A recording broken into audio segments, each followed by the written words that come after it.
Good evening, everyone. And we are now in Psalm 139. Psalm 139. As we begin today, I would like to actually level set our minds. We may be quite familiar with this psalm. It's been used quite a lot in many occasions. But as we look into the Hebrew underlying the English text, perhaps it may turn out to be something more challenging or perhaps something more different from how we may have read it in the English. I will leave the interpretation and the to you. So I would try to help explain the Hebrew that underlies our English text. And whenever there are differences, I would actually highlight that as well. So let's begin. It starts with this very important line, which is the title. The title says that it is for the chief musician. The idea of a chief musician, I guess you could, well, in our terms, director of music, right? And somehow it's for him to set this into a song, into some melody, perhaps, right? And so it is actually a psalm of David. A mitzmor would be a song that is to be set to music. So a song to be set to music. And in this case, the chief musician here, or the director of music, is supposed to do something for this song, to put music to it. Now, the first verse begins this way. Since we're going to break this into two sessions, we are going to go a bit slower, and we're going to expand and break down the verses a little bit more. So it says, "O Lord," and in fact, it begins by calling out to the name of God, Jehovah. So it says, "Jehovah, you have searched me and known me." Now, the word "me" does not exist, so we'll deal with it quite shortly. But first of all, what is search? The word search here essentially talks about examining, right? Examining, explore. But in this case, it really talks about looking deep. Look deep into a person, because you're talking about David himself.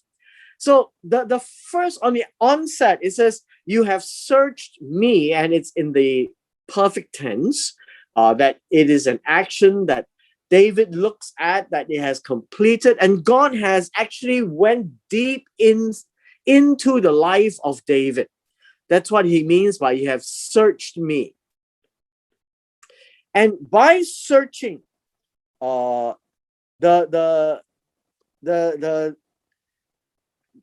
the continuation here, let me put it a different color.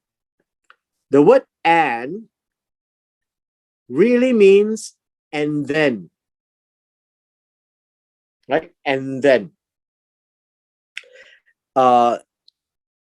The idea here is the word "know" is definitely yada, and this would be giving us an idea of being able to recognize, right? To be acquainted. What else would this be? To perceive, to basically to learn, to know. And so this gives us a very good idea of why God searched. And in examining, in testing him, in exploring David, to look deep into the life of David, well, you could say that in the life of David that we know that God sieved him through. And in all those actions that God did to get to know David, the idea of N would be the consequence of the search. You have searched me and then known me. You have gotten to know me. You have gotten acquainted with me. You recognize and identify who I am. You perceive me a lot more. And so this is an expression of the relationship between David and God. And David is opening himself and I would say bearing himself to God to allow God to test him. And in the test, God knows. And I think that will bring us back to say Genesis 22 with the testing of Abraham with regards to Isaac, right? Now I know. So that kind of an expression is a very Hebrew expression, but a very literal, very imagery, very action-oriented idea. And so this is the beginnings of this psalm to tell us about David's perception of how God gets to know him. There is no telepathy or there is no sudden knowledge. I don't know what that would mean, but basically knowledge in the Hebrew sense comes from searching and exploring and discovering and testing. And because David is not a machine, David is a human. David was made in the image and likeness of God. In Genesis chapter 2, how God made Adam. That kind of a relationship between God and man is something that we would need to spend time to ponder over. And David alludes to that intimate relationship between God and man, and in this case, God and David. And God continually tests David, examines him, and then knows him very well.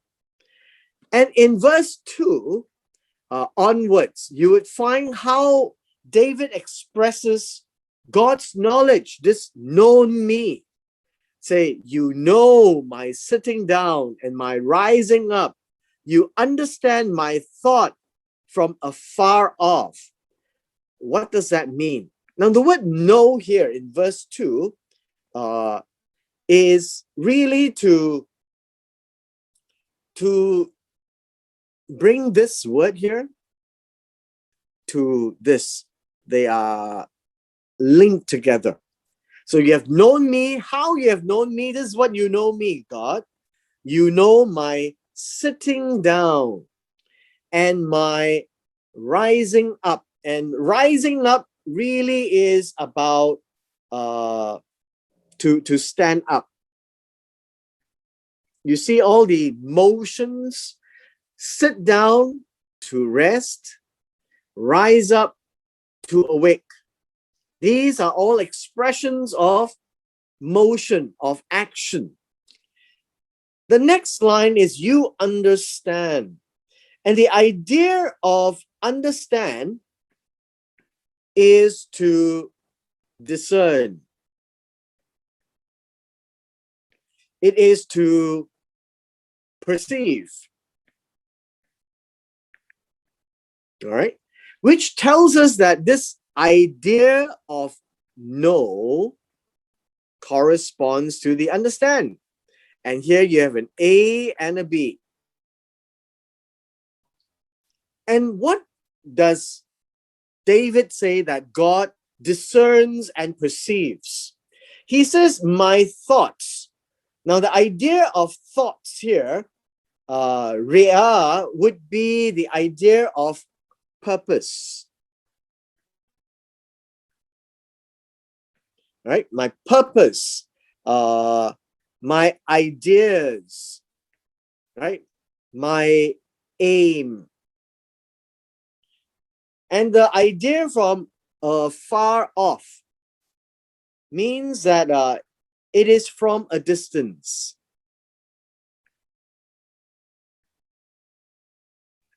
From a distance. Remotely would be a good word, which means that God doesn't need to stand next to David to discern the purpose in his mind. What he wants to do, God can perceive it and discern it wherever he is. And so these are the similar words to describe the knowledge of God, but in two different ways. Of course, both talks about perception, and both is about discovering and then gaining, being acquainted with that kind of a knowledge. Verse 3 continues this thought of discern. It says, you comprehend my path, my lying down. You are acquainted with all my ways. Now, in verse 3, the idea of comprehend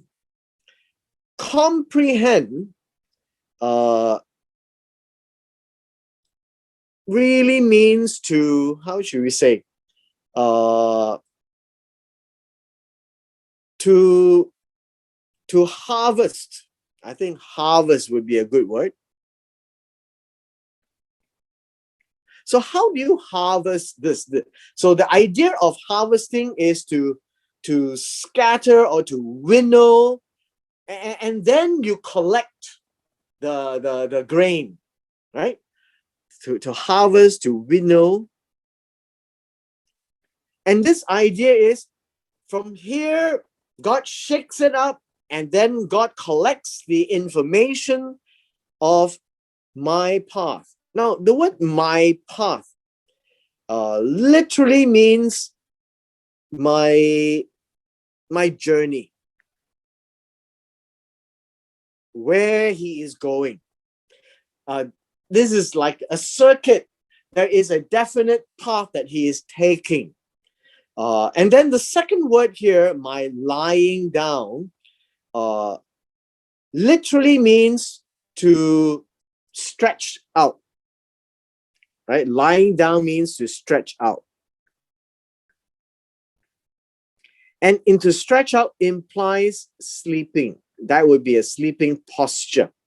And so David is using similar words to talk about gaining knowledge, this know, by various nuanced words. So the idea of comprehend here means to harvest, to winnow the knowledge of where he is going, and when he is lying down, what he is dreaming, right?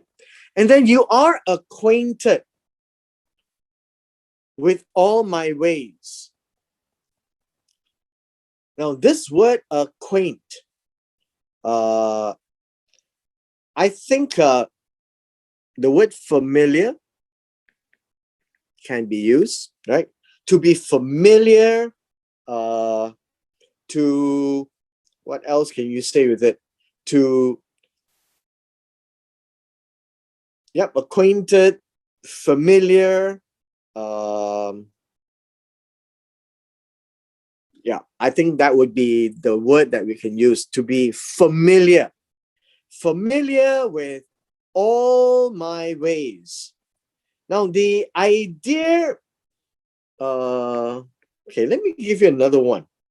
Familiar, habit, that he knows the habit, right? With all my ways. And the idea of all my ways, the word ways here is darach, and that would be habits, That would be conduct. That would be his journey. And you notice that right here, you can actually see my path and journey in terms of my ways. They are related in concept. And so these two are also an A and a B, right? And basically what we are saying here in verse 2 and 3, and it goes on to verse 4 as well, is about the character of David. God, he's saying, God actually have discovered, has sized me up. He has tested me. He is very familiar with my character. Now let's look at one more line about his character. For there is not a word on my tongue. Behold, O Lord, you know it altogether. Another aspect of knowledge. And so in verse 4, it says, for there is not a word. I think the word for is, you can use the word since. I think that would be useful. Since there is not a word. The idea of word here is mila. This would be an utterance. Something that you say. Something that you talk about. So this would be verbal. That you can hear. Right? There is not something that I say that I want to talk about with my tongue, my lashon, right? And in this case, with my tongue, that would be the organ of speech. It also means the language, right? What I'm going to say in terms of a language. So there is not anything that I am saying or I'm talking about. And in this case, it says on my tongue. Or I think you could also use the idea of with my tongue, right? Or with my language, or in my language. So both works. And so, as you know, that it is all very visual. That the tongue moves, something comes out of the mouth, and it's heard. And says, "O Lord, O Jehovah, behold," right? You can see it, O Lord, and that you know. And so the idea of know, again, would be this idea here. You have known me, you know, and these are similar words that you know.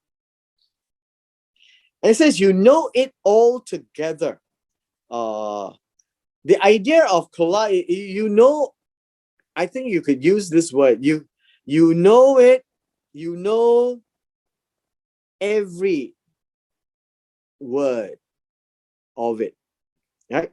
Every word I say. I think that would be a good way of expressing it.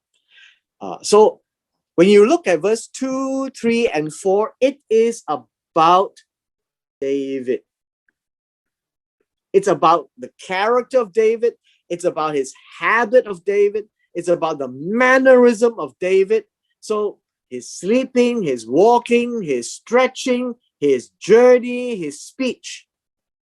And that in 3 verses expresses it in poetry, how intimate God knows him. And so Psalm 139 really describes David's heart of knowing what God knows of him. I think that would be a good way of looking at Psalm 139. And much of what he is saying in poetry, in some cases rhetorical, is always about the greatness of God and how God knows David, and in what way does God know David. Now, as you can tell, the psalm is very detailed. The psalm is not general, the psalm is detailed. And so David expresses different nuances of what God knows of him. And that in itself is quite interesting. Now we come to verse 5. You have hedged behind me and before, and you laid your hand upon me. Now, what do you mean you have hedged? The word hedge in the English, I think we can translate this as secured. You have enclosed. You have confined. And so hedged is a good word, right? And if you remember the idea of hedging, when God made man, Adam, in chapter 2 of Genesis, God placed him in the Garden of Eden. And Garden of Eden is a hedge around, right? And God placed man in the middle of the garden. And in the garden itself, you find that it has 2 trees, right? And so this idea of hedge is not new. This idea of hedge is how God deals with his children, his people, to put something around them, to protect them, to secure them, to enclose them, so that there is what we call a border, a perimeter. And this implies that there is freedom within the garden. So you have hedged me, and the idea of behind, right? Behind would be the rear side, and then before would be the front side, right? The front side. And in Hebrew, this is what it says. If this is the front, this would be the back. And this is what this phrase is talking about. It says, God, you have hedged my behind for my back and my front, right? What I don't see, you have guarded me. And what I am in front, you are also guarding me. But guarding in what way? You have confined me and you have put a hedge around me. And in many cases, people always think of it in terms of a protection. Now, in that concept of a protection, but we're looking at front and back. We're looking at front and back. And the idea of security in front and security at the back basically tells us that God has placed borders. Borders behind and borders in front, or borders in the past and borders in his future. Because the back always speaks about the future. And the front always speaks about the past, what he can see. But the idea of hedge is quite interesting if you think about it, that when God does that, God has placed his words to guard him. We always think of physical protection. But we need to understand that when David looks at God in the Psalms, he expresses a lot of different aspects of the directions and instructions of God, the Torah, right? We call the Torah. Now, unfortunately, the English word law really scares many of us, but David looks at that as a protection. And the protection from the past that God has given him, and for whatever he has not gone through, the Torah is the one that's going to guide him and lead him in the right way. And so I think you could go and read some of David's Psalms. He is big, very big on the word of God. Psalm 119, Psalm 19, a number of these very lengthy Psalms. And he speaks of the word of God in very, what we call pronounced ways. Now we go to verse 6. And so he comes to a kind of a conclusion. He says in verse 6, such knowledge is too wonderful for me. It is high. I cannot it. Now, this is all we have the words. This is the New King James you have on the screen. And so all these words that I put in this color, let me put in green, right? All these words are in italics. And that means that they are inserted by the translators to help the reader better understand it in the English. And so the italics indicator gives us a clear picture that this isn't in the Hebrew, but it is supplied by the translators. Now, if you have other translations, you won't get this kind of format. And so you won't know whether it's in the Hebrew or it's not in the Hebrew, whether it is supplied by the translator or it is in the original text. And so now that you can see that it's applied, so let's break this down a little bit.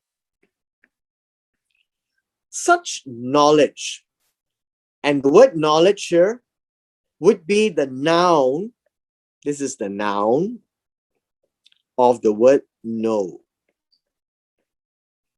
The word know is a verb right here. So we have this and this.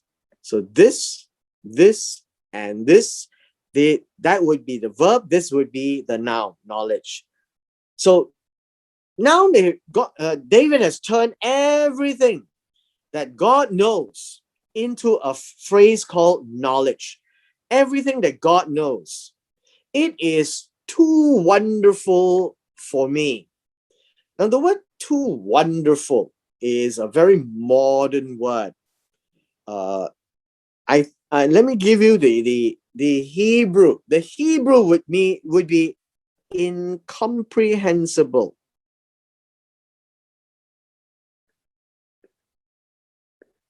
It can also mean remarkable.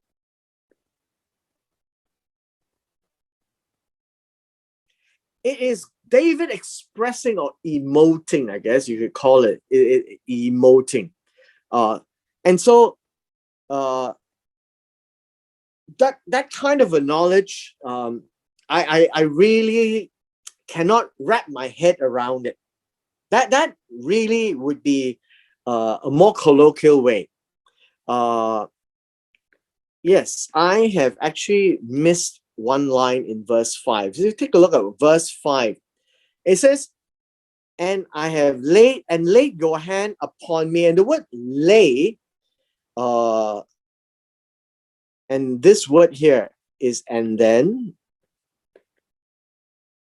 So God has secured David with in the past and into the future.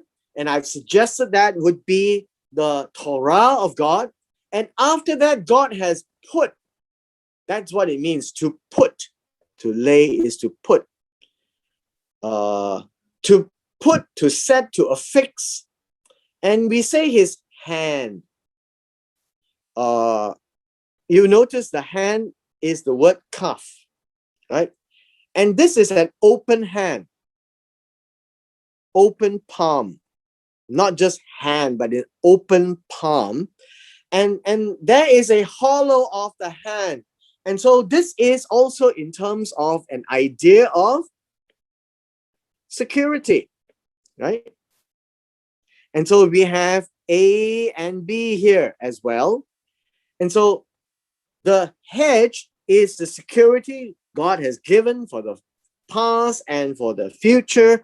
It's in the form of his Torah. And then God has laid his hand, put his hand, and this really looks visually like a physical protection of his palm, an open hand that is placed upon him. Right? That would be a very interesting expression.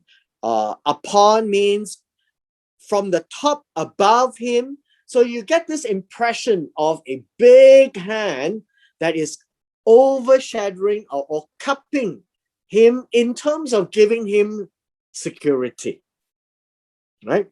And the hand of God is always used for authority, as well as for pointing and for his word.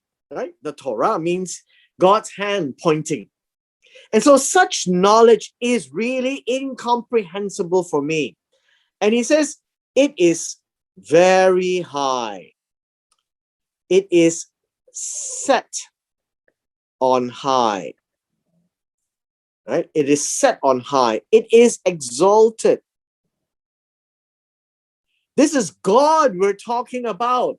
And this is God knowing all these things, God finding out all these things, God searching me. God is getting so acquainted with me. And then he guards me, he guides me, he secures me. Wow, no? That's a kind of a expression in verse 6. Wow, this God is incredible. He is remarkable. He knows so much of me that he takes care of me. This kind of a knowledge is exalted.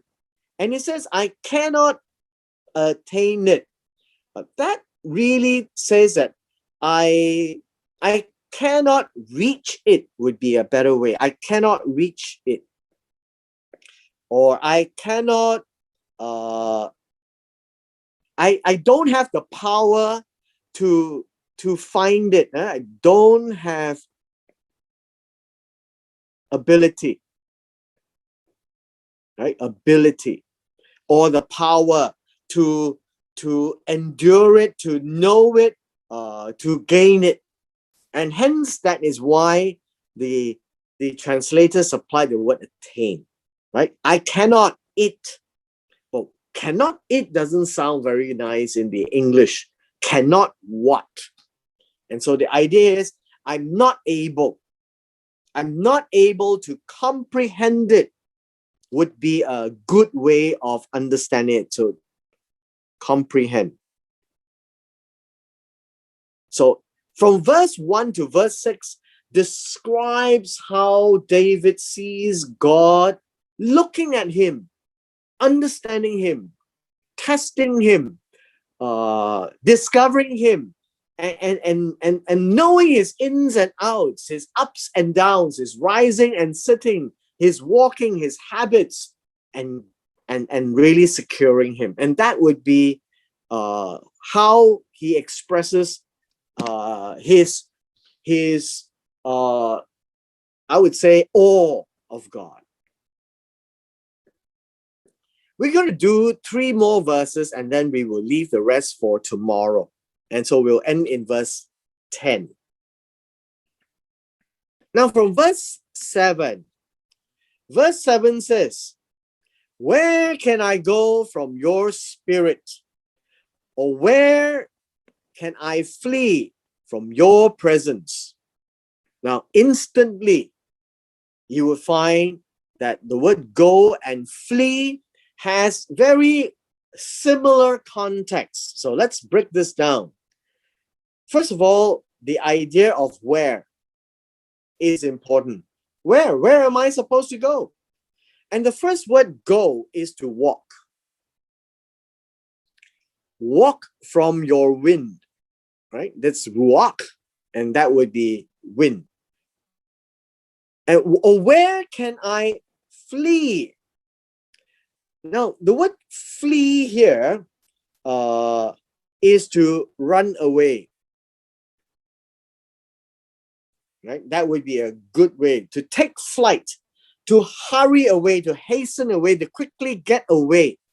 So these 2 words here, and then finally your presence. And now understand the word presence means from your from your face or faces. And this would be an A and a B. You cannot run away. That's what David is saying. I cannot run away from your spirit or your face. Your presence is face, which tells us that if this is an A and a B, every time you express your spirit actually means your presence, your face. Where God is, his wind is there. His ruach is felt. And that is how David is expressing, I can't walk away from you, God. And hence, that would be the expression that we are seeing right now.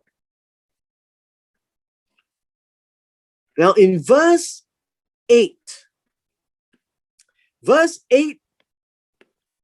9, and 10 are all rhetorical. Rhetorical means what? Rhetorical means he's asking a question and he already have the answer, right? He already have an answer. So where can I go? Nowhere. Where can I flee? Nowhere, right? That's the kind of rhetorics that David is saying. So if I ascend into heaven, you are there. If I make my bed in hell, behold, you.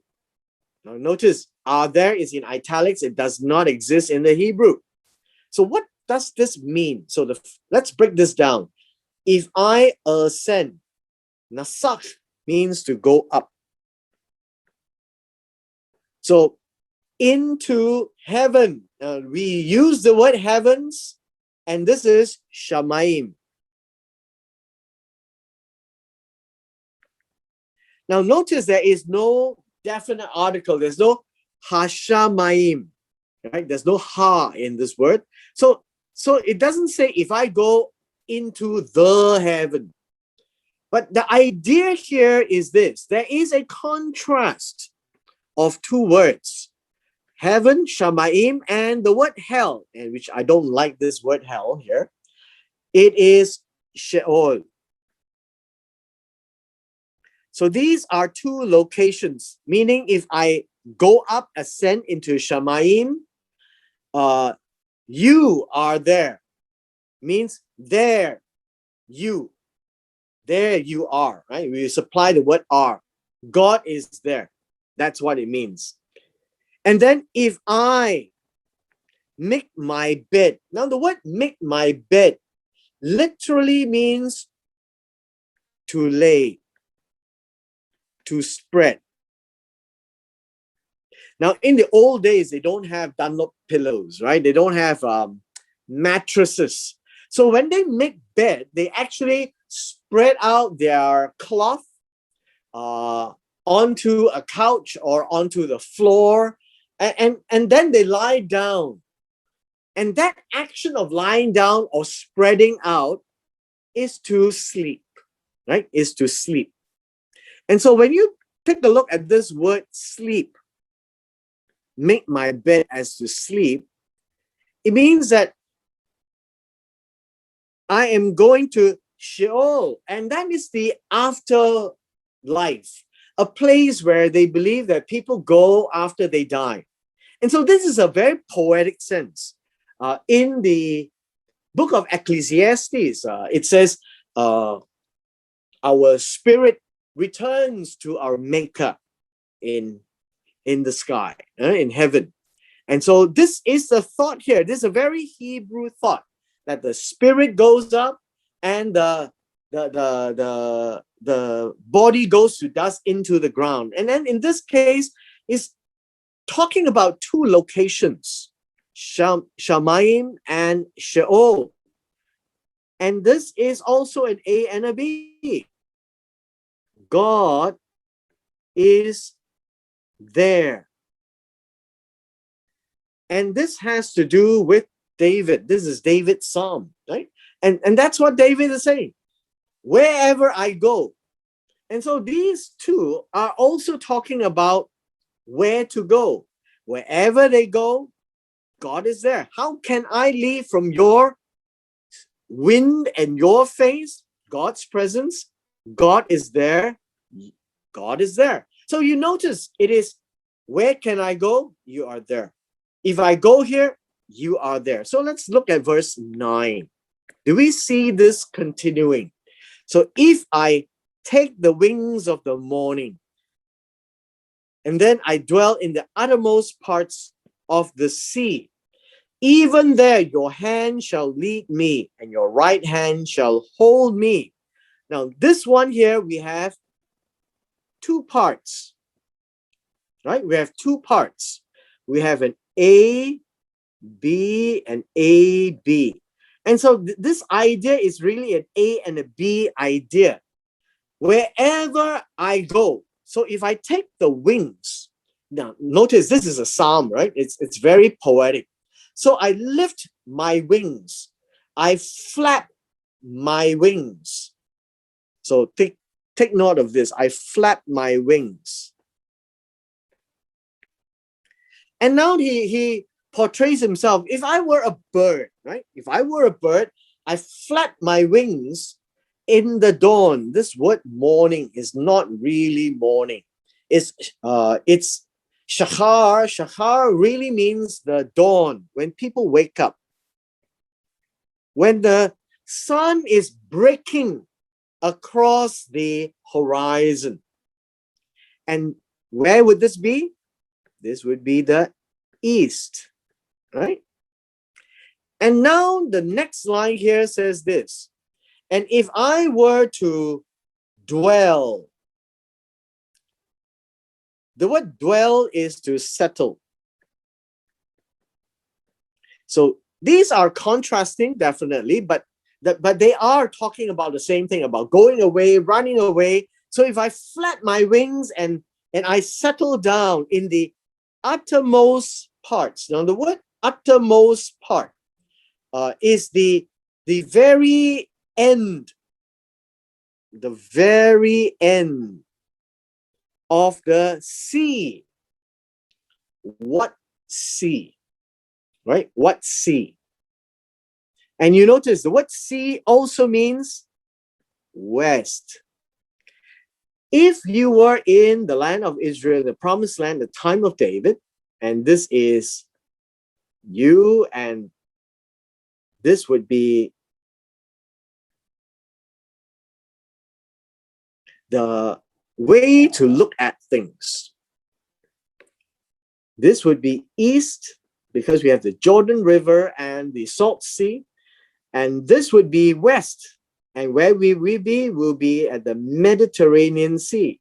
And this would be known as the Great Sea. And the word sea, in use as a compass direction, means west. And so now we have a east and a west in the phrase. And so the uttermost part of the sea, if I were to fly from the east, where the sun rises, and fly all the way to the very east, to the uttermost part where you can't even see me, at the horizon of the sea. Even there, that's what he's saying, even there, your hand. Now, in this case, this is not about the palm anymore. This is about hand, about yad, right? The hand. But it is not the palm, but the whole hand, but it's an open hand. Now you need to understand, an open hand in the Hebrew term means a friendly hand. A closed hand, on the other hand, is a fist. And you shake fists in grief, in disappointment, in anger, right? You shake your hand. So when you say your hand, in this case, your yad, it means God's open hand and friendly hand. And then he says that you lead me, or you cause me to follow you, or you guide me. And this is the word guide. You guide me. When I'm there, I can't even see where I'm going. You guide me.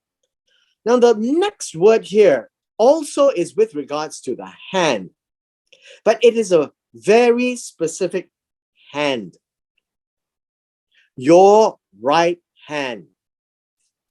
Your right hand, or your right side, right? And basically, this is a play of the concept of the body parts. And whenever you talk about your right hand, is also the hand of authority. And the hand of authority or strength shall hold me. The idea of holding is not just hold. This idea of hold really means to seize me, to grasp me, to take hold, right? To take hold, to take possession, to take a grip. So now you notice, and that's another nuance of guiding and leading. I hold your hand and I grip you and I lead you on. So you notice this is very poetic. Wherever I go, from the east to the west, as far west, you are there. And you will lead me and you will grasp me, you will hold my hand. I don't have to worry because your hand is friendly and your hand has authority. And so verses 7, 8, 9, and 10 now describes God's presence. Wherever I am, wherever I go, I can't run away from you. And that is rhetorical. So the questions that is given here is rhetorical. If I do this, you are there. If I go here, you're there. If I run from here, you are there. Where am I going to run? Where am I going to go? You are there.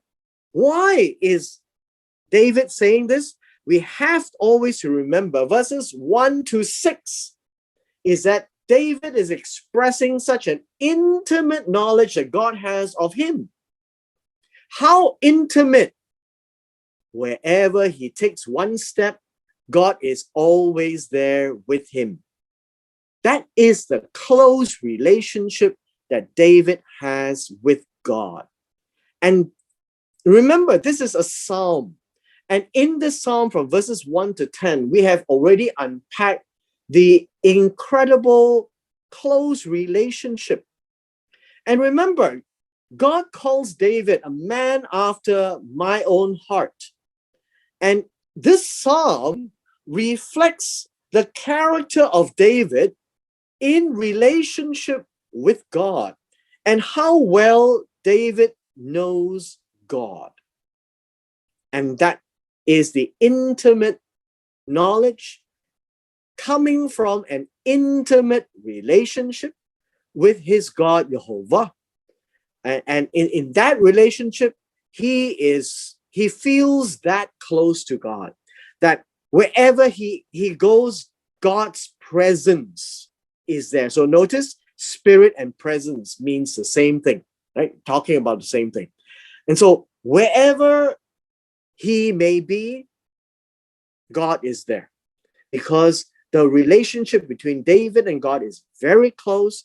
God knows every single thing about David. And that's the confession of David in verses 1 to 10. With this, we come to the end of the first part of Psalm 139.